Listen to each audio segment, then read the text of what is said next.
Welcome, ladies and gentlemen, to the Snake Pit Podcast, your one and only stop for all things entertainment, all things homegrown. Coming to you out of Toledo, Ohio, I'm your host, Jake Pilewski. You can follow us at jakepilewski.com. That's Pilewski. The Snake Pit. All right, here we are, ladies and gentlemen, at actually my guest today. I'm also a guest of his in the sense that we're here at Firefly Studios, and Brett Dennison, the owner, operator, engineer, producer behind Firefly Studios, is my guest, as I am a guest of his, as we are sitting in the studio today for this podcast. How you doing, Brett? Very well. Thanks for having me. Thanks for being here. Your name's been dropped numerous times by different artists on the podcast previously, so I thought it would be cool to delve into the mystique of Brett Dennison and Firefly, that so listeners might have a little more insight as to what goes on here, and but more so because you're a musician as well as the guy that's working behind the scenes to make everybody sound better, or to capture it the way it should be, give it new life, and you also teach music. So yeah, you wear many hats, and I'm sure you live a very busy life. It sounds like. Love it. I love it. Well, I'm glad to have you on here. I'll get you with the first 5 questions, if you don't mind. The first 5. First and foremost, what was your first album you ever purchased with your own money? First record I ever bought, I was about 13, and I think in the 7th grade.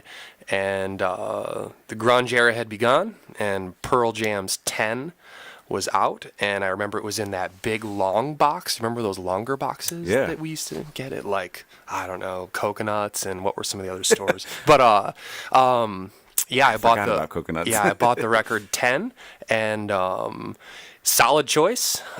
Still dig it to this day. People say they made some questionable decisions on production, but I adore it.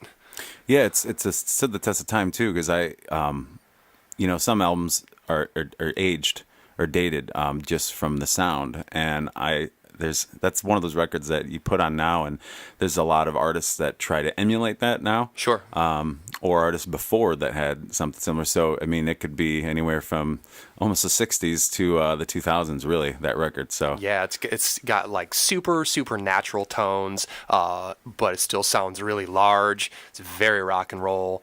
I know they did a remix a couple years ago, but I'll take the early 90s version. My brother is popping open the bourbon right now, as he said. He's a huge Pearl Jam fan, and nice. Yeah, that's become a favorite pastime of ours when we get together. So to listen to that record. Very cool. All right, well then, what was your first live concert experience?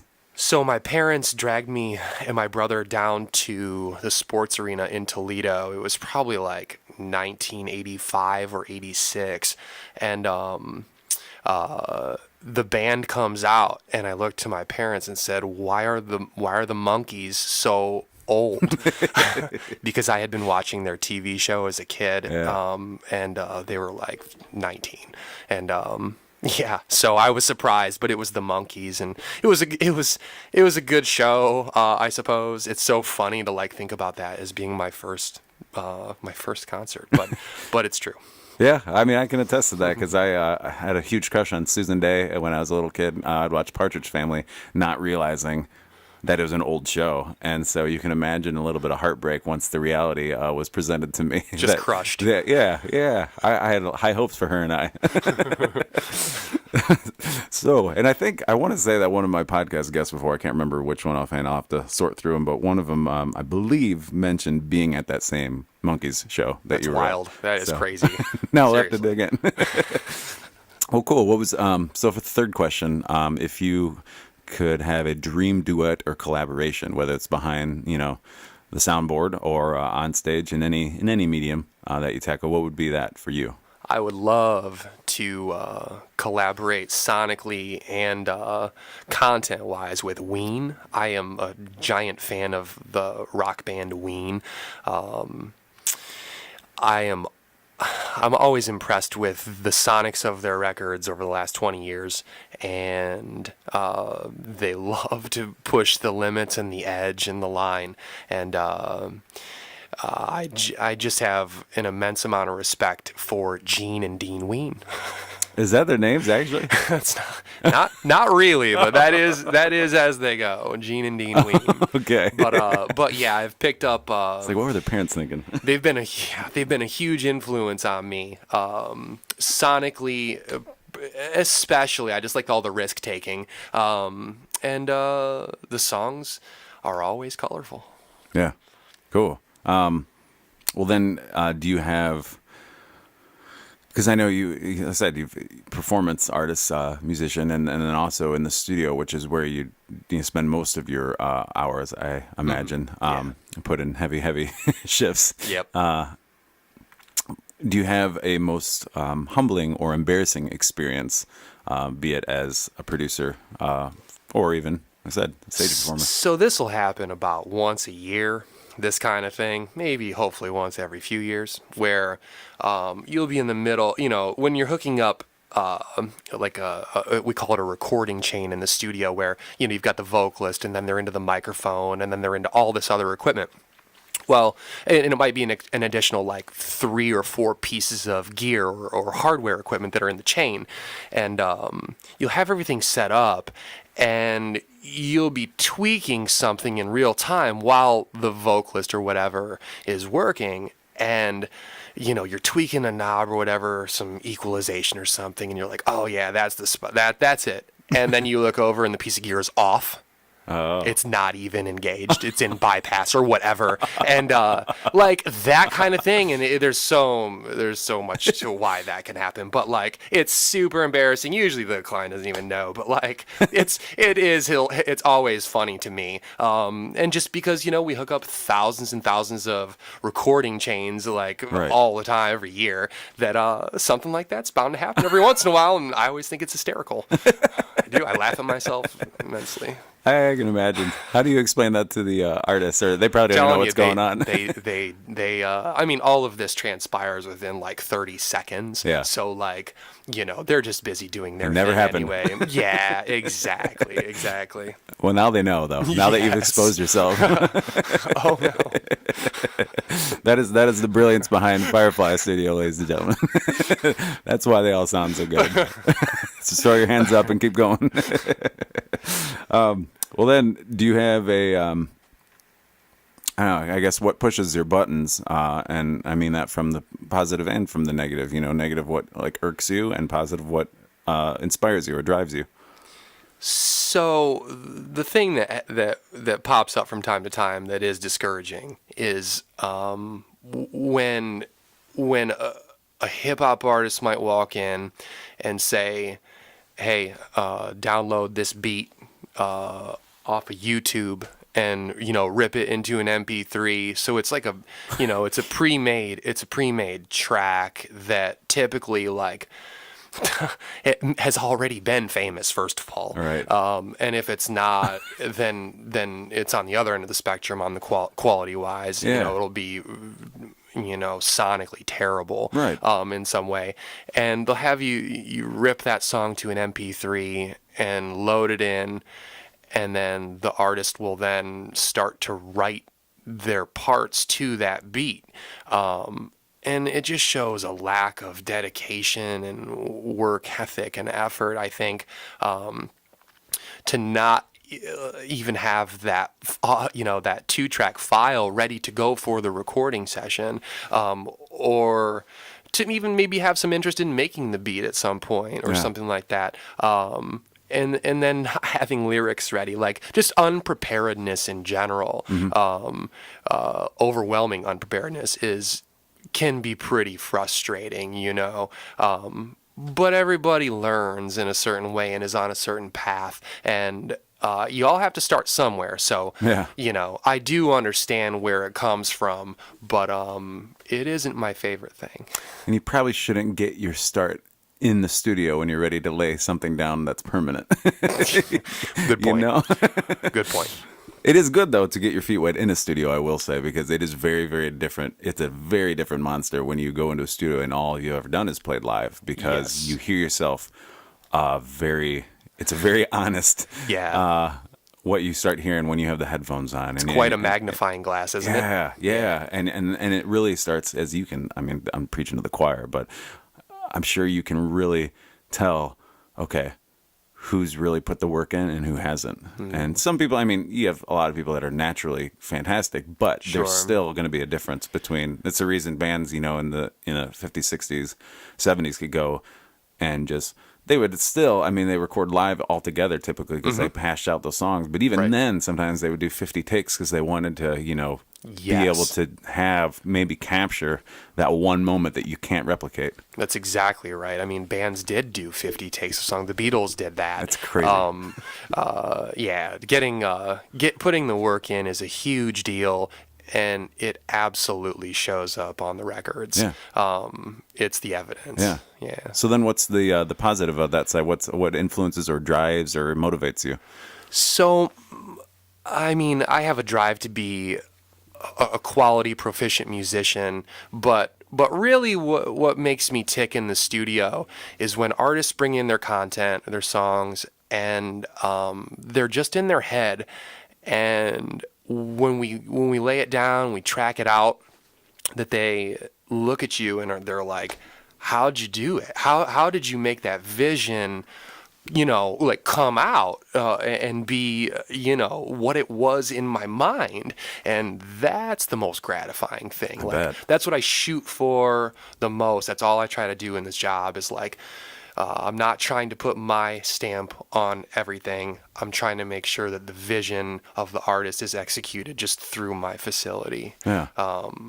That's when I'm happiest and most content, is when those kinds of comments come out, and you can tell when they're honest. People don't just go throwing that out. So Right.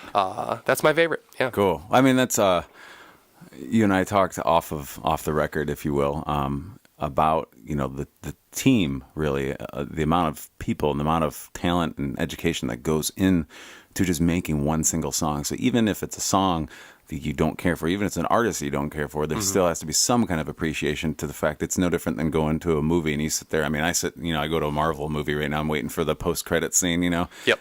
But it's brilliant because now they've got you to sit there and appreciate the hundreds and hundreds and hundreds of names.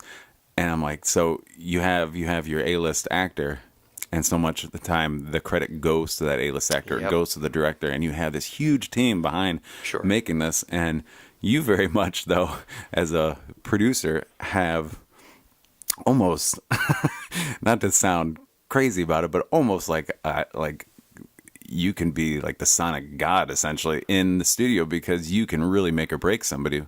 And a lot of it is just capturing, as you said, not only the artists and the artist talent and the song and making it present as it should be, but as the artist wants it to be in their head. So Right. You're also telling me you're a mind reader. Yeah, I just try to take as many vocal cues from. I ask a million questions to the artists who are here about what they're looking for, not just out of the whole song. Of course, we talk about the motif of the whole cut, but we're going to talk about every single tone that we're about to get for every instrument, and just how it should come across and contribute to the big picture. Yeah. And you don't get it right every time, and you might have to recut something, but we tend to make it happen, though.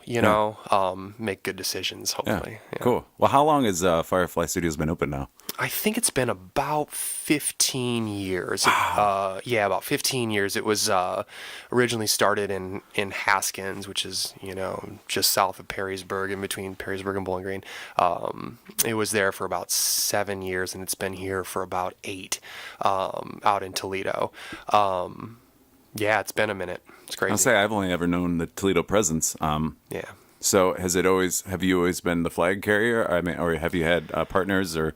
Good question. The company was originally started. I did have a partner initially. His name's Josh Wellington, and he and I got some money together, each of us, and we had our vision for what and you're kind of seeing it even in here. This is still a reflection of the initial space that we used and the initial ideals of the company. But it's just so much further developed now. Josh and I, we split our partnership probably 4 or 5 years into the adventure. As you know, the Toledo market's not gigantic, so things happen, and Josh moved on, and I kept going with Firefly. Yeah. Yeah. Well, that's you bring that up with the Toledo market. I've known many. I've come across so many people, and different artists that have come in here, and you've had quite a range of artists too. And you mentioned earlier that you don't necessarily put your stamp on it, which is contrast to it's got to be a little bit of I don't know, liberating for you and for the artists that come in here, because there are a lot of producers out there that are truly supposed to, because they're whether they're contracted with a certain label Sure.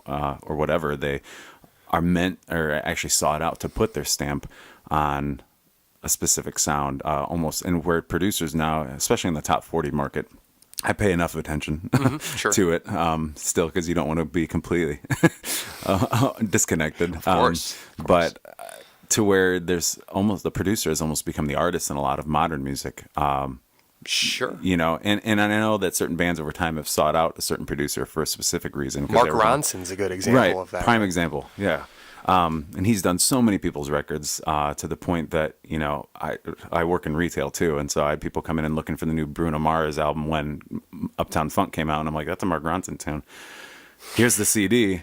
And then they get it and they're expecting the new Bruno Mars album, and it ends up being Mark Ronson featuring all these different, it's really neat. It's collaborative. Sure. And he's done some wonderful work over these. I mean, have you listened to Mark Ronson? I mean, some of the stuff he's done in the past or anything? Or? I mean, a bit, of course, here and there. I got to do my studying. Yeah. To see what the hoopla is and all yeah, that. for sure. And I mean, that's all the stuff with the daptones, right? Yeah. So yeah, I mean, that guy is remarkable. And I understand that whole idea of, I mean, Butch Vig is another one where he's a producer where he was sought out to do specific records, to get specific sounds. But even in his case, I mean, Nevermind and Siamese Dreams sound nothing alike. Correct. And they were a year apart or whatever, 2 years, whatever it is. So even in that case, I think I think the best producers don't squash it. And I think a lot of people would be upset with me, but I'll say it anyways. Steve Albini, I think, is one of those people who tends to force things down a very specific path. Yeah. And it's just not for me. Yeah. It's just not. That's just not how I want to treat the content. It's just not. I don't think that's realistic for me. Yeah. Well, I mean, it's admirable because, again, now that also allows you to, I mean, I know you've had multiple genres of artists in here. Right.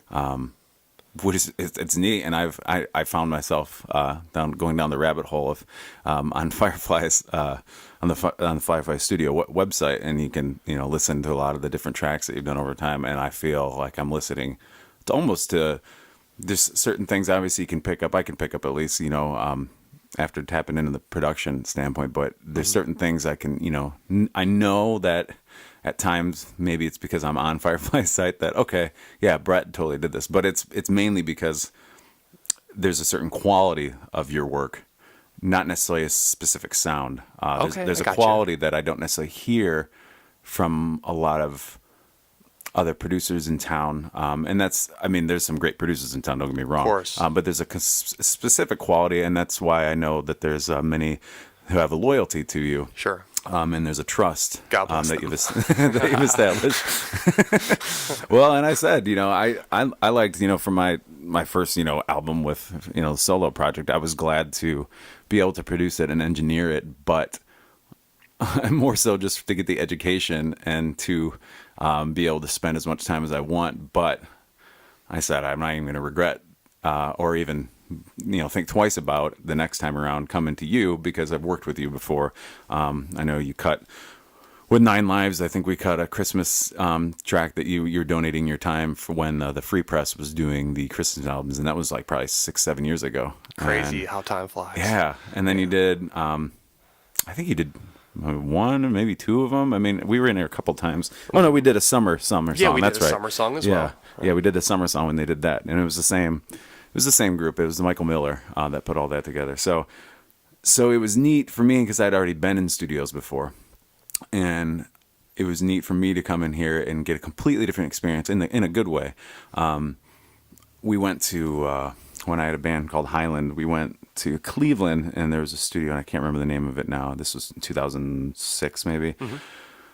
They decorated the hell out of this place to make you feel like you're in Hollywood. Sure. But the final product, right, didn't sound anything like Hollywood, nor did it even sound even close to what I can do on a laptop for my couch. Funny how that works, isn't it? You know, they're selling the image more so. I mean, and that's a lot of that's a lot of different businesses and in general. True. But good point. For the listeners though that don't necessarily understand what production is, what engineering is, what mastering is, if you could even just give a little intake. Obviously, they can do a Google search and find this stuff out. But in a nutshell, if you could give a synopsis, if production was a novel and you wanted to flip the back and see what it was, how would you describe it so that your average listener doesn't speak the language could understand? So, I mean, production boils down into like pre-production, which is, making sure that the song is in order and that the song is like ready to even go to that next step of like making it a record. So working out things like maybe altering some chord changes or looking at weak lyrics, really just looking for weaknesses within the track. That's definitely going to fall under pre-production, figure out tempos and all of those things that are like appropriate for it. Once it actually goes into production, we typically there's a few ways it can go. The rhythm section might be tracked live, or in some cases the full band will track live. But most often around here, we start with a sketch of the song, which we call a scratch track, of maybe like a guitar, excuse me, or combined with a vocal, to just get the full length and structure of the song laid out to the metronome, to the click, so that we can start to fill in the lines of the sketch during production. So, after those scratches are done, if the song is going to get drums, we'll likely put them in then. I like to build around the drum kit. Drums followed by bass, followed maybe by synths and guitars, things like that. And meanwhile, we're working the whole time around that scratch vocal, that temporary vocal, but knowing that we're going to re-record it. Because it's a guideline for the players that are, going along. Yeah, it's just a reference. Yeah. Totally. And then once the song is all the raw parts are actually tracked out, we can then start to mix the thing, which means that you just got to make it gel within itself really well so that the parts don't sound like they're pieced together, so that they vibe together, they sound cohesive, and that they've got the right type of like polish on them, and like dynamics. Make sure the song is exciting, is what a lot of mixing is, making sure that things aren't static and dull. And then when we typically do some revisions on the mixes eventually over some time. And then once that thing is done, it's ready to be mastered, which means that you're going to be able to make it commercially loud, and dense and very potent, volume-wise in general, making sure that it's commercially comparable to other content. So when somebody pops in the record that was done here and they pop in like something from Warner Brothers, that there isn't some massive drop-off in volume that makes it appear super amateur or something. That's just not okay. Yeah. So making sure that we finish it right, which is a big deal. A lot of people, that's probably the number one misconception in the whole thing is what on earth is mastering? And that comes up a lot, and usually the easiest way to remedy that is just to cut a bunch of masters for the artist, and they're like, oh, okay. You don't know until you hear it. Yeah, and they don't want to go back. They don't want to. They understand. Yeah. Well, you can, as any artist listening, because I know you've done a lot of the talent that, can be seen out a lot, so that have made some waves in town here, like Amelia Earhart's I just had on. I know they came here at the beginning of stages. They did, I think, one or two songs I said here. They did. And you did the Joe Woods EP, which is fantastic. Still one of my favorites that I've heard, that I even... when I'm playing a gig, a lot of times when I'm taking a break, I'll throw on some tracks of local artists, so people, it's the background music.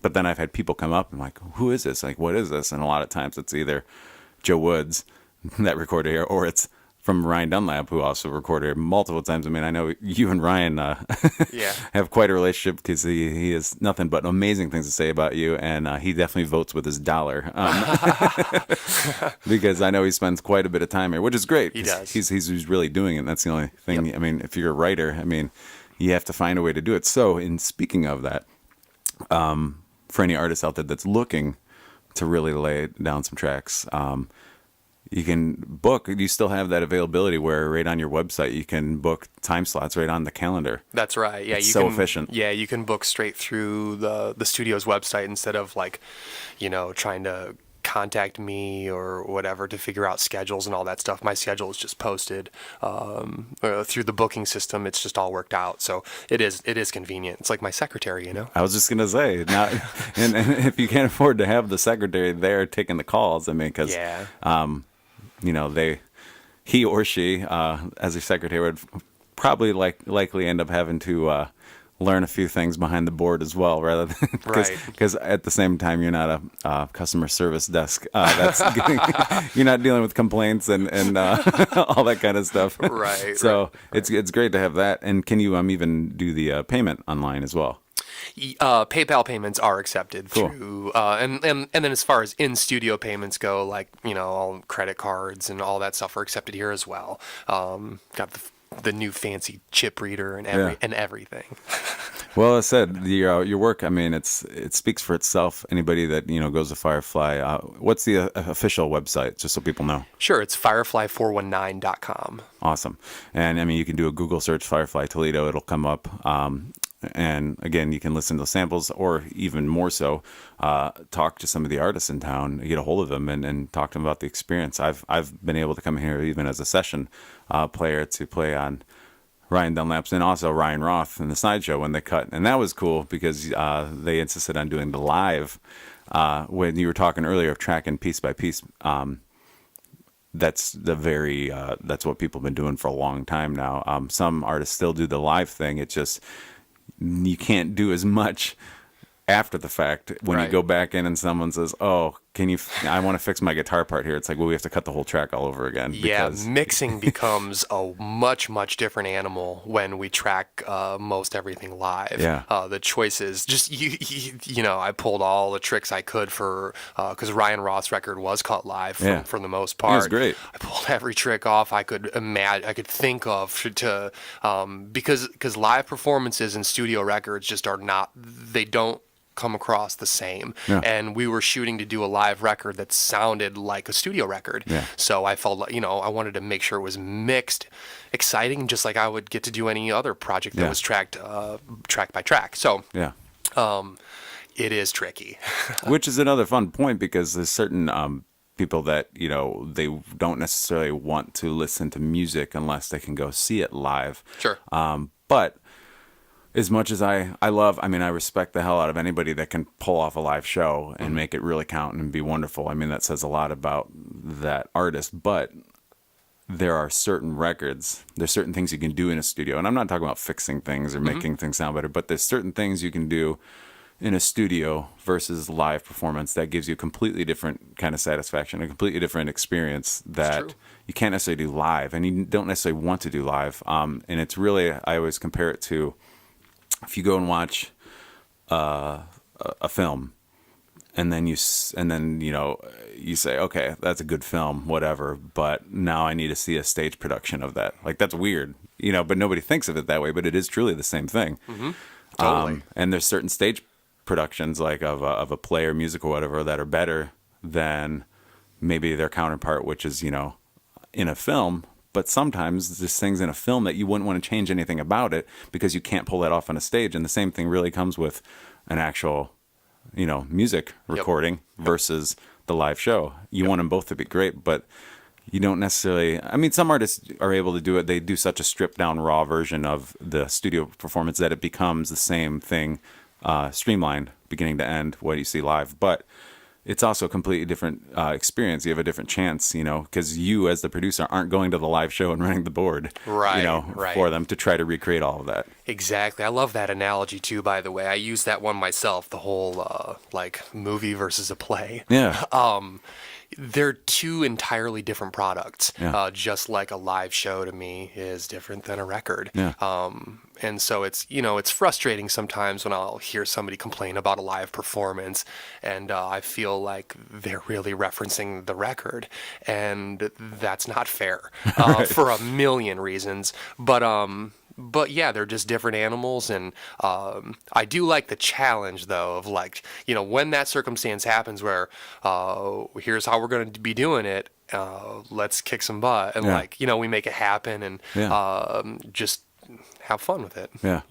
Well, cool. Well, before I let you go, first of all, thanks for being on here. Thanks for having me. Let me man. pick your brain. It's a wonderful brain to pick. So Anytime. You have some music of your own. Is that one of these projects that you're going to look to play out, or is this more of a just a personal kind of a feather in the cap that you just want to be able to, you're surrounded by the creators all the time, you want to create yourself? Well, geez, I've become really good friends with a client of mine. His name's Eric Pilcher, and he and I started recording together a couple years ago. He's the writer, and we started recording just to have some fun, really, to let loose, blow off steam. It wasn't for anything in particular, just a vent. And we started taking it more seriously, and we're called Banana Kaboom. Nice. Sure doesn't sound like we take it seriously. But yeah, we're called Banana Kaboom, and it's just he and I will have guests in on songs and whatnot. But even I think there's a few Banana Kaboom songs on the Firefly site right now, cool. too, if anybody's interested. But yeah, it's the goal for that particular project. We may end up releasing a record locally, actually, turns out, maybe. But we're really actually looking for placement in TV and film, or anybody that will take our songs for any use at all. Right, which is a huge part of the industry, too. Yeah, for sure. So that's kind of what we're doing, and it's so much fun, and yeah, I'm lucky to be able to do that stuff. Absolutely. Yeah, it's great. Oh, and you got to keep the variety going, too. Yeah, for sure. And it's good for me to, I will say this, it's good for me to be on the artist side on the regular in my own studio because it's different than being on the producer side. Yeah, so, big time. So yeah, it's good. Cool. It's healthy. Well, then in closing, can I pick your brain one last time and just ask, do you have any advice that you would give out to any artists out there, or to fellow producers, or people in general in the music community? Any advice? I mean, work hard and really focus on the quality of your songs, the inherent qualities that are there. Like that's where everything is really decided, I guess. So just making sure that you're always trying to improve, you're trying to get better, at the right things. Because it's not proficiency usually, I mean, sometimes, of course, it's oh, I want to be able to play that guitar lick or that bass part or that drum part. But most great songs aren't that complicated to play. And the genius behind them is in the layers underneath, and those are the things I think people should try to look at the most. Well said. Cool. Well, thank you again for being on here. Brett Dennison of Firefly Studios, coming from Firefly Studios, which, I mean, you can imagine how weird I felt setting up this little podcast rig in the middle of this beautiful studio that I probably could ask you, hey, can you cook 2 mics so we can have this conversation? I love it this way. This is great. All right, well, cool. Well, thanks for being on here. Thanks for having me. And yeah, check it out. Firefly Studios. Thank you, guys. Appreciate it. You can follow us at jakepilewski.com. That's Pilewski. The Snake